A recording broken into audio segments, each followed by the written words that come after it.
All right. All right, folks, I think we might have everybody. We all doing okay? All right, let me know if you can't hear me or can't see something at some point. And also feel free to interrupt whenever if you have any questions or anything. I also have the chat box open if you rather just type questions, and we'll try to monitor that too. But my goal for this is to help prepare you to use Journey 2050. So a lot of these webinars, we're going to be showing you kind of what you would expect students to see, but then also kind of pausing to point out the extra tools that you might need or things like that. So our goals here, we want to give you background in Journey 2050 and provide you training that you might need to be a guest speaker. So I'm Chrissy Rhodes. I think you all know me. So welcome. I work with the Iowa Ag Literacy Foundation. And part of the reason why we use Journey 2050 is that Nutrien has, Nutrien is the nutrient company that kind of developed Journey 2050, and then they ended up gifting it to the National Ag in the Classroom organization. And there are a few different states across the country that either use the program more or have more Nutrien locations or something like that. There's kind of a funding relationship there, and Iowa is one of those states. So we get an extra amount of funding that we can help pass on to some of you if you use Journey 2050. So that's kind of what we're trying to prepare you for. So a guest speaker would be somebody like you who is an expert that can work directly with students in the classroom. So kind of the way that they spin it, the way they pitch it is that you can deliver about 2 hours of the program in a classroom, and then the classroom teacher kind of takes it from there. So if you work with us a little bit and you show us that you kind of know how Journey 2050 works, then you can be part of our stipend project. Like I mentioned, we get this extra funding. If you do a presentation like that, you check off those 2 hours, you send us some of the data that we can then send back to them, and then we'll give you a check for your time and your efforts. So your role here essentially would be to be a guest speaker. So teachers can do the whole Journey 2050 program on their own if they'd like to, but sometimes or a lot of the time they don't want to. It's kind of a lot of new stuff to learn, and they might be kind of busy. And I've also heard from teachers that kids just listen better when it's not just the same person talking all the time. So you're kind of novel, and it's kind of a selling point.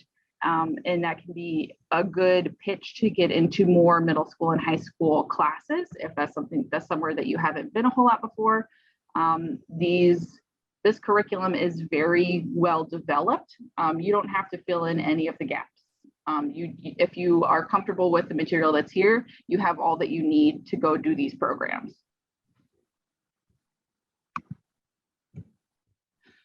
So the teachers, like I said, they can do this all on their own. If you go to journey2050.com, there's like an educator sign in. I would encourage all of you to make your own educator sign in to register for that service. So teachers can have access to all the materials, and they can do it all themselves. Sometimes they just don't want to, and that's fine. So kind of a breakdown of the lessons. Like I said, Journey 2050 it's a curriculum, and it keeps growing and expanding. When it first started, I think it ended after level 5, and now we're up to level 8. So we have 8 different lessons now. But kind of how it works, it's focused on sustainability, and they kind of use a triple bottom line approach, which means that they're focused on sustainability that meets environmental sustainability, social sustainability, and economic sustainability. We got a question in the chat. Would we be able to get a list of the teachers who have signed up? So yes, there is a kind of private portal that we have access to that shows that information. And I can go back through there and send you that information if you'd like that. They're kind of working on updating it. So it's supposed to send you an email every time somebody new signs up. It hasn't been doing that. But when that is fixed, if somebody new signs up in your area, I will forward that on to you to make sure that you have that information, you get connected to the right people. But yeah, if you would like to see a list of people who have signed up, a list of teachers who are interested, we can get you hooked up there for sure. So that's kind of the focus of the whole theme, is kind of sustainability in agriculture. And then Lessons 1 through 4 are a part of this like virtual farming experience. So students try to farm virtually in 3 different countries, in Kenya, in India, and in Canada. So there's some geography going on there. You're talking about social studies connections. They're learning about different environments. In each level of that game, each lesson that they're being taught, they're learning about something new that gets added into that game. So the first lesson is kind of just an introduction. They're learning about what sustainability is, and they're only playing one country of that game. So it's a shorter gameplay, but it's more information up front about what is sustainability. Why does this matter? Then in lesson 2, you're talking about nutrients, about how plants use nutrients and nutrients in the soil. Then in the 3rd lesson, you're talking about water. So then that's added to the gameplay. And then the 4th lesson is all about economics. So after that is all wrapped up, lesson 5 and 6 also do have gaming things in that online system, but it's not related to those farms that they were farming before. So in lesson 5, it's more about land use and geography kinds of quizzes. And then the 6th one is all about careers. So they still get to do something online. It's just not that same farming thing. Then lesson 7 and 8, they're offline, and those are more about taking what they learned and putting it into their community. So they're learning about the technology and innovation, and then they're going into project-based learning if they want to do something kind of service-based locally. All right. So the way that Journey 2050 and Nutrien pitch it, kind of the classic guest speaker experience would be that you would come in one day, do lesson 1, and then you'd come in the next day and do lessons 2 and 6. That doesn't have to be how you do it. That's just kind of a formula that seems to work for people. I have done it before in a social studies class, and I did lessons 1, 2, and 4 instead because I thought the economics fit was better for that particular group of kids. You could do 1 through 4, then 6, depending on how much time you have. It's kind of up to you. But the 1, 2, and 6 is kind of what's pitched. Okay. Does anybody have any questions on that kind of background before we move into the lesson 1 lesson stuff?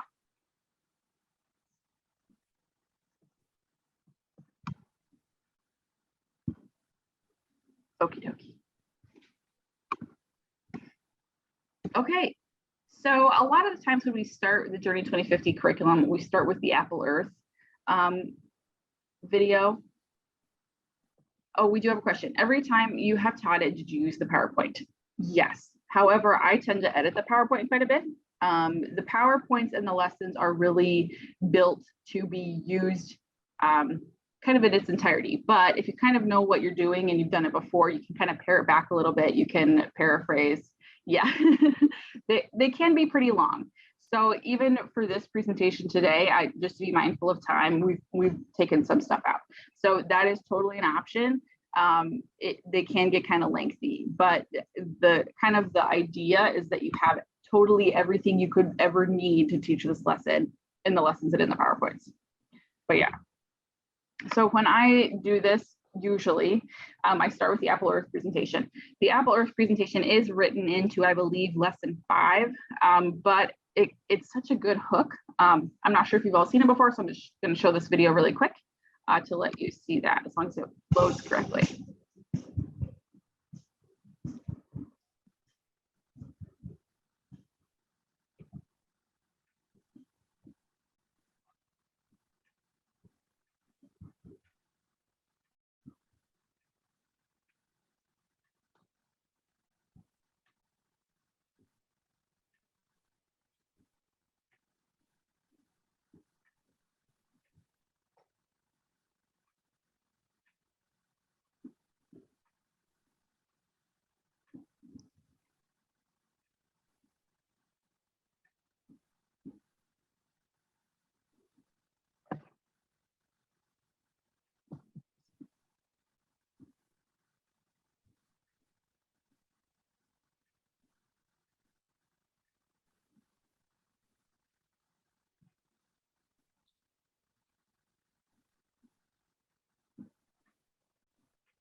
that's the gist of it, right? Like we have Earth is pretty large, but not a whole lot of it we can actually use to grow our food.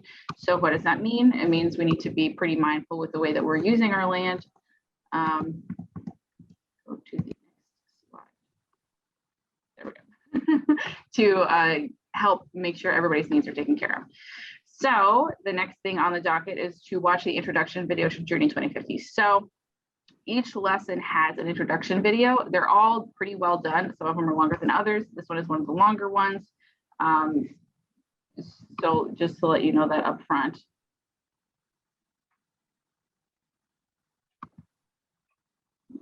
Okay. Chrissy, I think that one opened up in a different tab, so it's not playing on our end.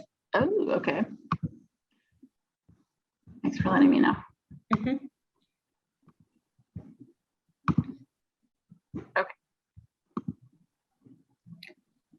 And then I don't think we can hear them either. When you hit share, make sure you do like share your sound too.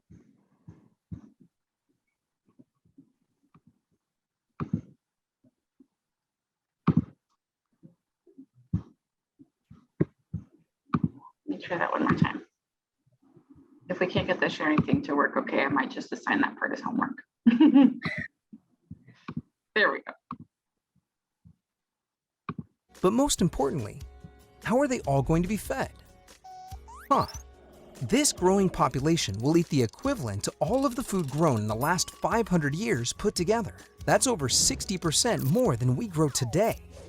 1 billion tons more cereal and 50% more fresh water every year.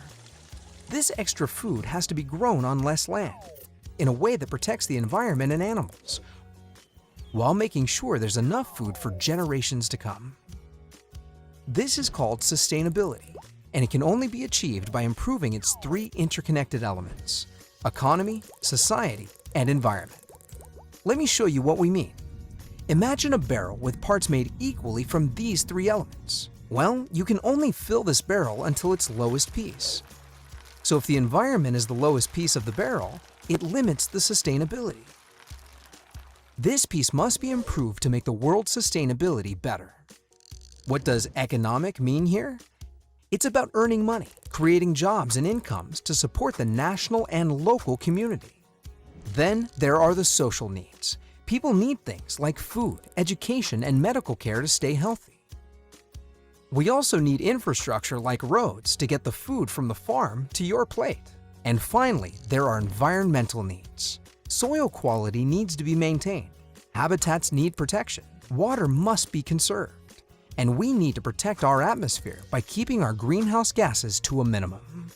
Our world leaders committed to 17 global goals in the United Nations. Sustainable agriculture is key to creating a stronger 2050 for our people and our planet. Okay, let me introduce you to the ripple effect. The planting of a single seed creates a ripple effect that helps a farmer's family, their community, country, and ultimately the world. The more farmers grow and sell, the more they need to spend on seeds, machinery, and fertilizer to produce even more food and fiber. Income that's spent locally is invested in the local community, providing education, medical care, infrastructure, and protecting the environment. If farmers around the world start a ripple, it could improve global economies and help billions rise from poverty. Different farmers raise different crops and animals according to their local soil, climate, technology, and markets. But they all have one thing in common. They love agriculture. On our journey to the year 2050, you'll hear from farm families around the world who are growing food sustainably. First, meet the Mages. They're a 3-generation farming family from central Alberta, Canada. Then we'll fly across the Atlantic to meet the Olus. They own a small farm in Kenya, East Africa. Finally, we'll meet the Singhs, who live in India where multiple generations farm together.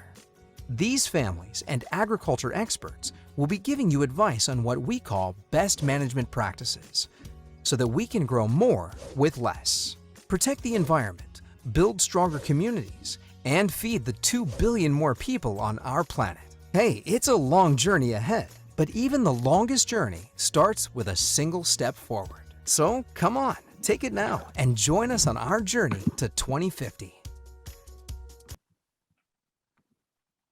Okay. So, anything stand out to you there? We'll go over it again. So the big point here is that the current world population is 7 billion people-ish, and it could get up to 10 billion people by the year 2050, which isn't so terribly far away, which means if we want to feed everybody, we're going to have to grow a lot more food. So one sticking point here, sometimes kids say, okay, well, 10 billion isn't 60 to 70% more than 7 billion. Well, how come we need to grow 60 to 70% more food? Does anybody have an answer to that one?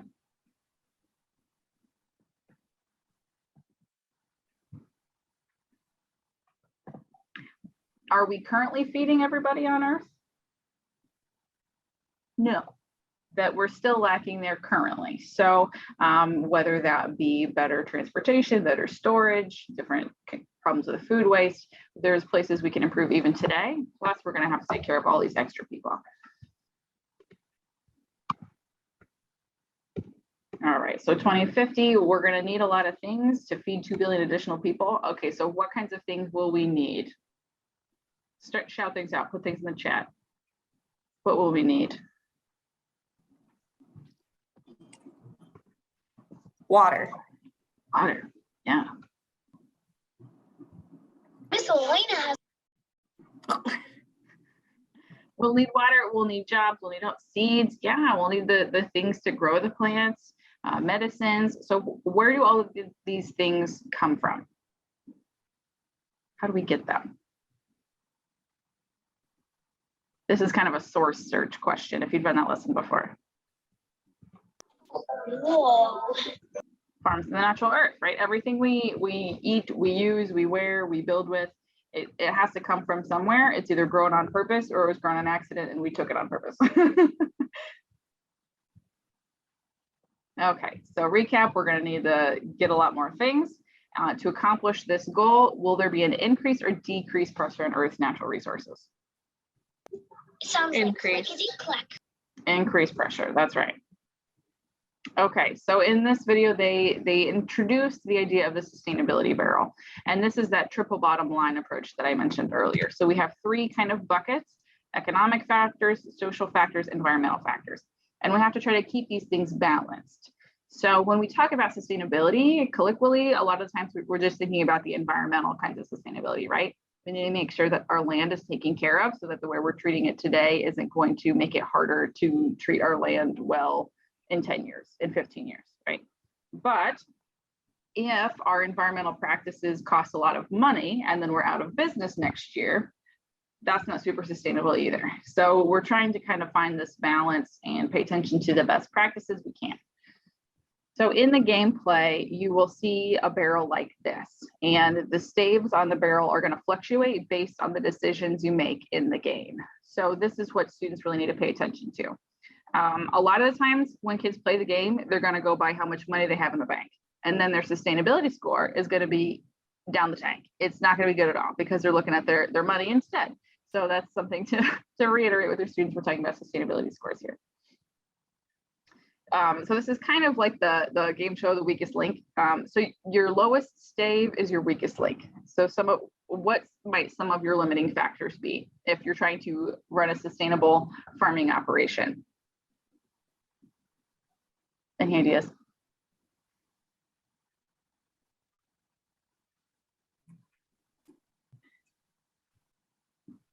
My land, like how much room I have, could be one. Yeah. How much land do you have? How productive is your farm? How much stuff are you getting from your farm? One that I think farmers talk about a lot is their bank account, right? You can't, if you can't afford the best thing, or if you can't afford to upgrade, that might be a limiting factor for you. There's lots of others in the game that might be surprising to you. So you'll have to look into that. Okay, so now I want to take some time. So I want you to actually play through level 1. This will take about 7 minutes. You can play it on your computer, on your tablet, on your phone. If you go to journey2050.com, you can play it from there. You can also download it in the App Store if you'd like to do that.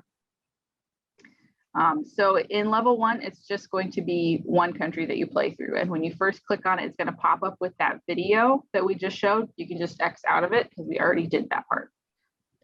I will stop sharing.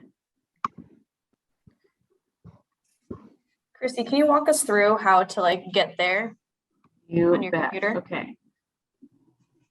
Let me find my tab. Okay.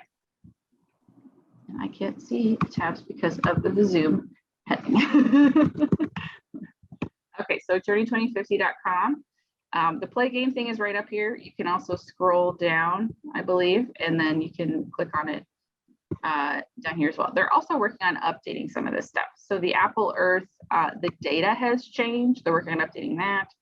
I'm on Chrome, so I can click this one. Is everybody there? Just give me a thumbs up or like put a thumbs up in the chat if you got to the Journey 2050 website and you're able to pull up the game, just so that we know you're all in the same spot. Don't want to leave anyone in the dust. Right. Got one thumbs up. Good. When you first Got a open second it, one. it might ask for your name and like a teacher code. You can skip the teacher code. That's not necessary. Just plug in your name. Chats here, thumbs I up. have about 4 so far that I've gotten there, at least have indicated to us 5. Good. And if you need us to take a step back, just let us know.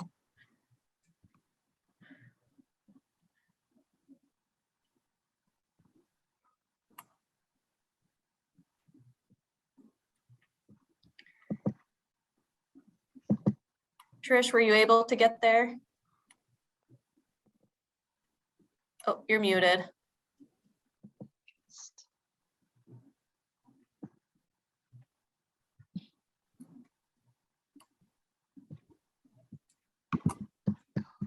Sorry, I was trying to get it on my phone and it said it would not support it under Safari. So let me try to get it on my computer here. Okay. Jenny, have you been able to get there?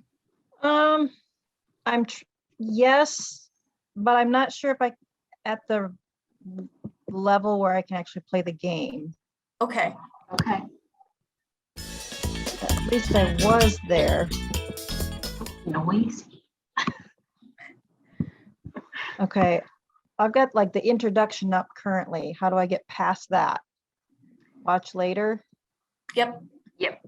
There should be some kind of X or.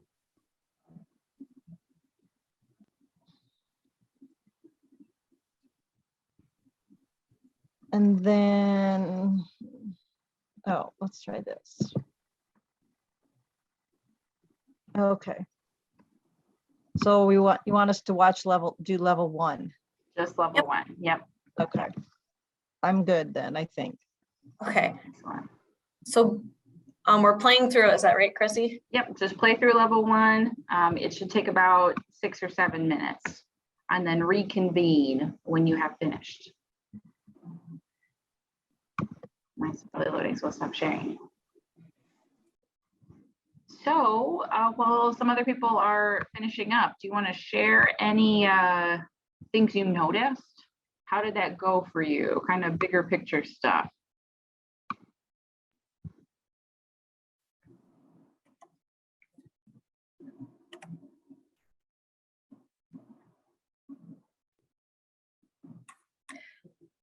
I had really low crop production apparently, but I thought I was doing really well. Okay. All right. Does anybody else have that, like a low crop production? I did as Yes, well, terribly yes. low. And I obviously don't know how to play video games because I don't know what I was doing. That can Yeah, be my difficult. maize watered, but not my beans in time. And then my bean production went down because I didn't take good enough care of it. Mhm. The time management part is really hard because yeah, everything needs attention right this minute, right this minute. Jamie, what did you find? Food production was the lowest by far, but my profit and environmental scores were high. But when I planted the corn, I don't think I got to harvest it. So I didn't get the results of that. Same. That's another thing. Mhm. Did you all notice the timer in the top right-hand corner? There's kind of a red bar. No, Maybe not. I Okay, didn't. that's a tricky part. Yeah, to kind of pay attention to that timer. So do I have enough time to actually harvest this crop? Am I gonna be able to do that? For sure. Did anybody else like skip through the instructions and just hit okay? Or was that just a me thing? Yeah, okay, Jenny, you did too. Yeah. Yeah. Mhm. I'm wondering if I missed some like hints or something along in that because I just hit okay. Mhm. So we kind of get used to that. Students do though, they're very intuitive about olive gaming. They're not afraid to hit buttons. They're not afraid to click a lot. And so sometimes that's a bad thing because they'll click through and okay when they didn't actually read the thing. Sometimes it works well because they figure things out kind of just organically. But yeah. All right, so discussion question, after growing your first crop, did you invest some of your money to purchase additional land? Did anybody buy that extra field? yep. Yeah. Make some people know. Why did you or didn't you? What thought processes did you have? Rachel, I saw you shake your head that you didn't, but I also don't know if you're shaking your head like, kiddo. I don't think I ever got to that point where it I- offered me, because I'm it said I allergic. could donate to some charity, Eating a cup but I of never got the land itchy. option. And we'll do that to Margaret so she can have it. No, I just kind of was focused on the one field and kind of kept my concentration on that, I guess. Blueberry's my favorite. That makes sense. Can anybody speak for why they did? I heard somebody say yes, but I didn't see the face. I purchased my neighbor's land and I did it because I knew I needed to increase my productivity to increase my profits. So I decided to take the risk and purchase the land, but then it was more than I could manage, and that's why I didn't get both of my crops taken care of. That was really good thought process. Thank you, Marcia. Okay, did anybody pay, well, you did already kind of mention the limiting factor on your sustainability barrel was crop production. Did anybody have something different?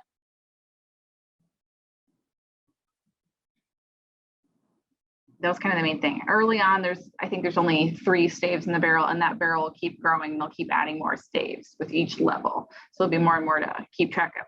But yeah, that's something to pay attention to. Okay, so in this kind of curriculum, they talk about ripple choices kind of a lot, similar to like the butterfly effect, where what you do impacts somebody else, which impacts somebody else.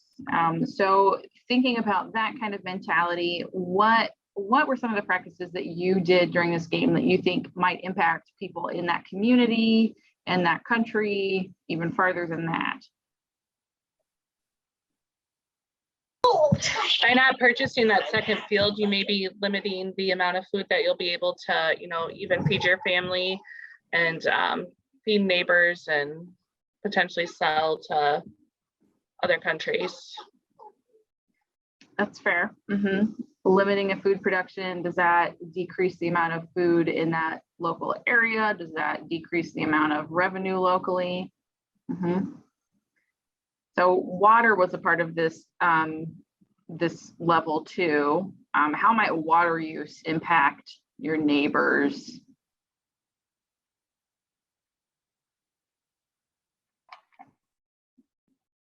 We don't think about that so much in Iowa because we're blessed with lots of rain, but that might not be the case in places like Kenya. Well, I heard like, for example, on NPR this morning, they were talking about, I don't remember, I think it's in Oregon. No, maybe not Oregon. I don't remember what state it was. But there's a wetland that they use in order to put water to hay production. And so they're talking about how the effects of that potential body of water, if it dries up, what the problems or what the effects are going to be on not only the agriculture, but also the wildlife. So that could be a ripple effect. So I don't know. My habitat was really high. So maybe I was using not enough water, but it was a positive thing. Not good for me because of my crops. I kind of had what Marsha had, where I didn't water my beans and had poor poor crops, but maybe it That's a helped really the good wild. point. Yeah, wildlife is a big part of it too. Yeah, if the wildlife is healthy, then that can help take care of the land and keep your environment more sustainable long term, for sure. I think about that with like soil critters.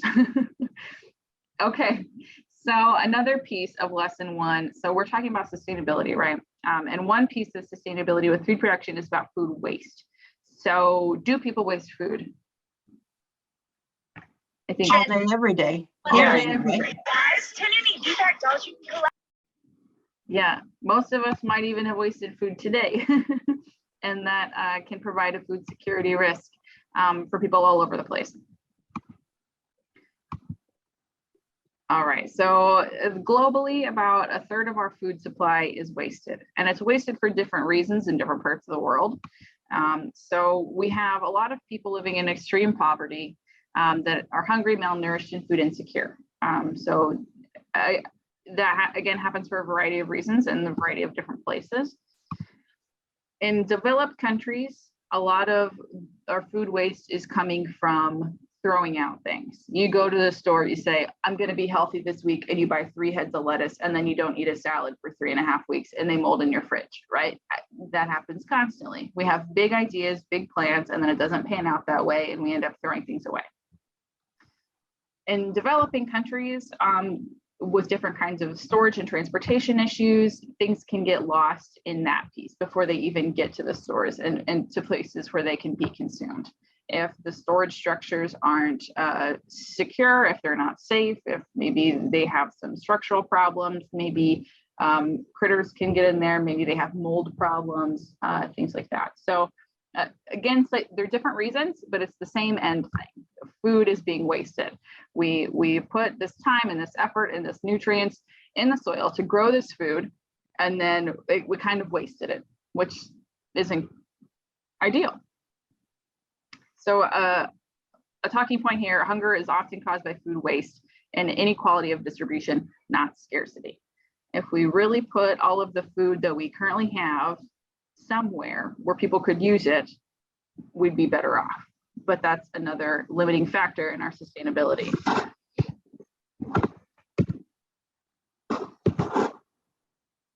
Does it cost our environment to produce the food that we throw away? Is this a negative net or a net negative on our environment if we're growing things and then we toss it?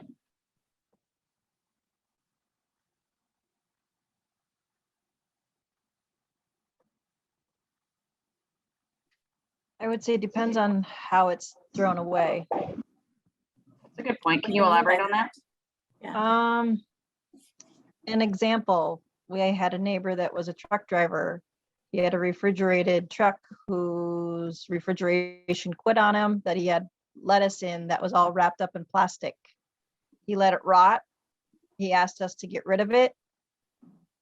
And we thought it was since it was all wrapped in plastic, it was just a pain to get rid of, because every individual head of lettuce was already plastic wrapped, which is not good for the environment. Mhm.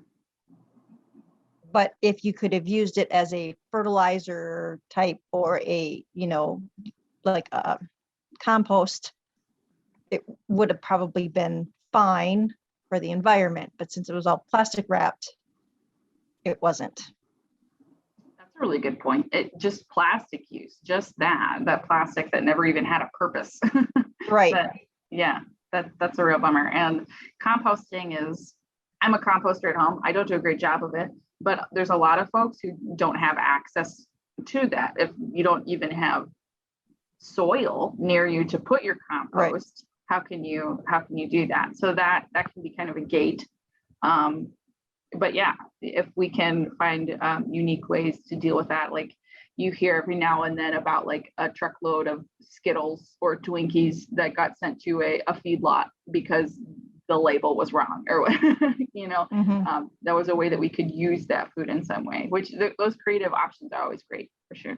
That actually happened, like a truck full of Twinkies sent to a feedlot? I've never heard of that before. Yes, that happened at Iowa State at least once. Oh, Yeah, lucky cows. uh-huh. Yeah, if you get on the right email list and somebody says, I have this wasted food and I'll sell it to you for $50. Sometimes people will do crazy things like unwrap a truckload of Twinkies.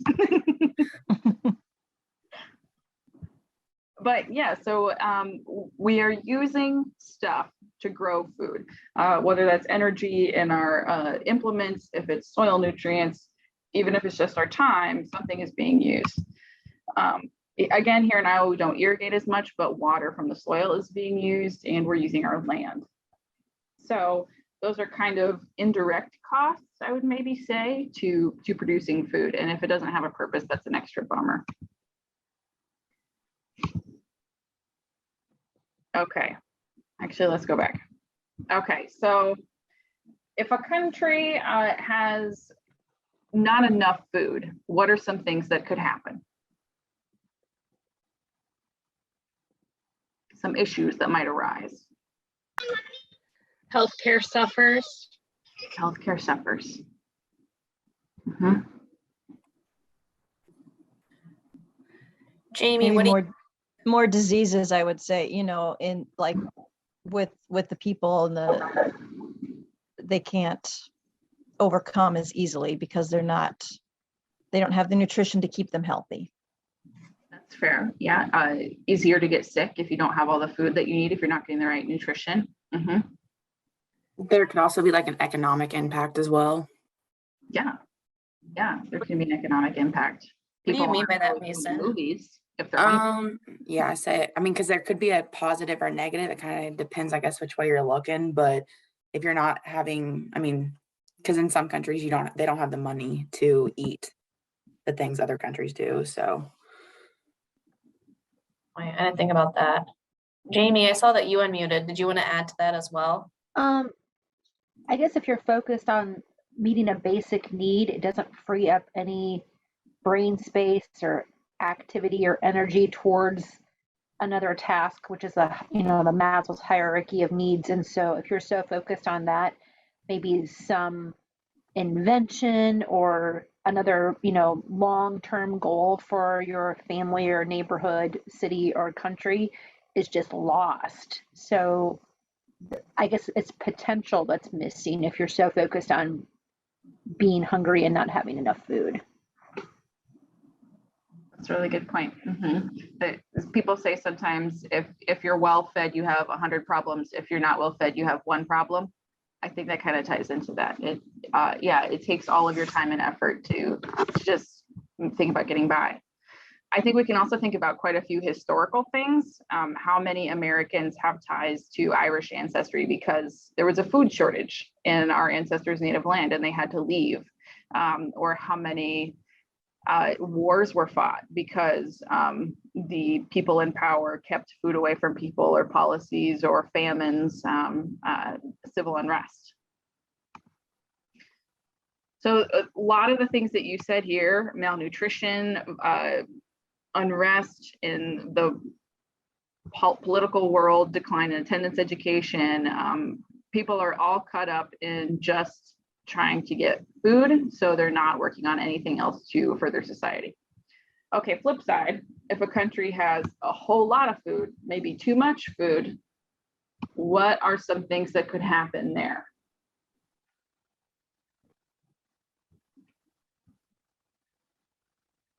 I'd obviously say waste. What I was gonna say. Waste, yeah. I would say health issues that are associated with like obesity. On the flip side of malnutrition, you can look at the side effects of obesity like diabetes and heart attack, stroke, things like that. We can get into more of that. Well, and then also, I guess like it depends what type of food's in overabundance, because like heart attacks and like diabetes and stuff tends to happen because of the types of food that are there or available to the people, not necessarily more food. It's just the types of food that's available. So you could have like maybe like food deserts where there's a lot of food in one place, but yet not a lot of food in other places too. So like distribution could be a difficult thing too when there's an overabundance. It's true, yeah, distribution, yeah. If you, like if you live next to a CSA and they have a whole bunch of zucchini, maybe that isn't a problem. But if you live right next to a 7-Eleven and there's a Slurpee machine that's really tempting, maybe that would be a health issue. Man, I'm gonna want a Slurpee. Okay, so we have food waste. We might have an increase in calorie intake because we have it available. Everywhere you go, you can get whatever you want, which is super duper tempting and a lot of times really delicious. And then they're also talking here about how there might be a shift. There might be a shift to urban centers. If people aren't necessarily as connected with the farm life, if they're used to having access to food wherever they go, more folks are going to urban areas. They're not necessarily needed on the farm end. We can also then talk about consumer demands and perspectives. I think that is discussed a lot in agricultural circles about what the buyer wants and what they're looking for and what they need. And those things can change if they have higher access to food. You can be more picky when you have options, right?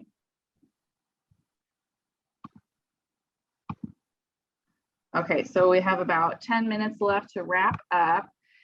So our population is growing by quite a bit, and we need to figure out how to take care of all of those people. So that means we need to be using our land sustainably, using agriculture sustainably, so we meet the needs of all of those folks in a way that is not going to make it harder for the next generation, 2 generations, 3 generations later.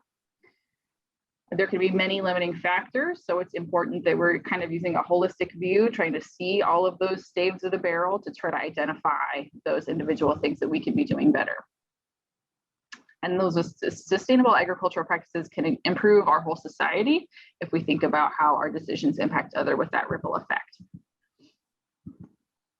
Okay, and then we're talking about our food waste and how there's lots of different things that impact that, and how food waste itself can impact us in different ways. Okay, so before we wrap up, I would like to show you the Journey 2050 website. So tonight, tomorrow, you can maybe make your own Journey 2050 profile.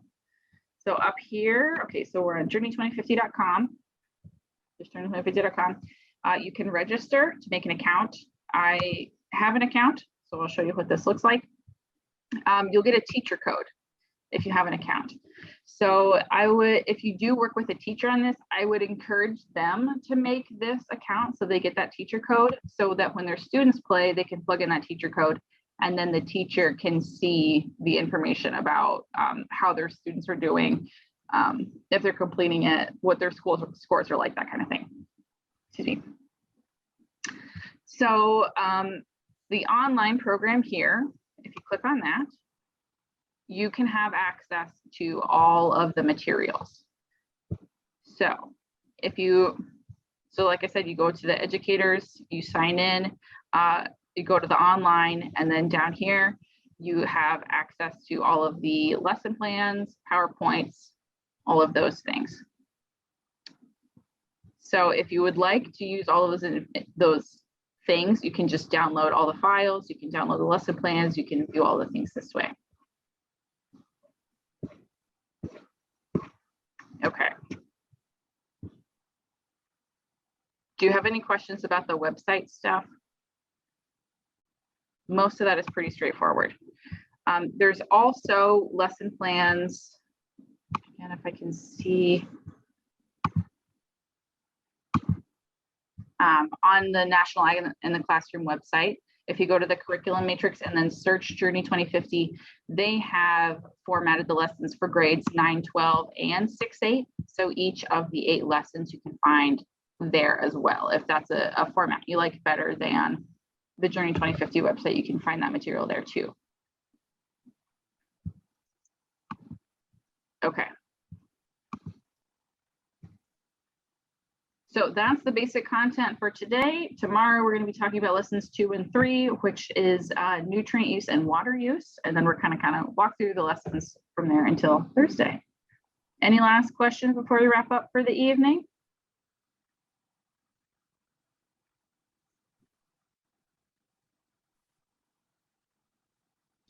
Excellent. Well, I'm really glad you all attended, and I hope to see you all tomorrow as well. Thank you for joining. Thank you. Thank you, Thanks. Chrissy. Have a good night. Chrissy.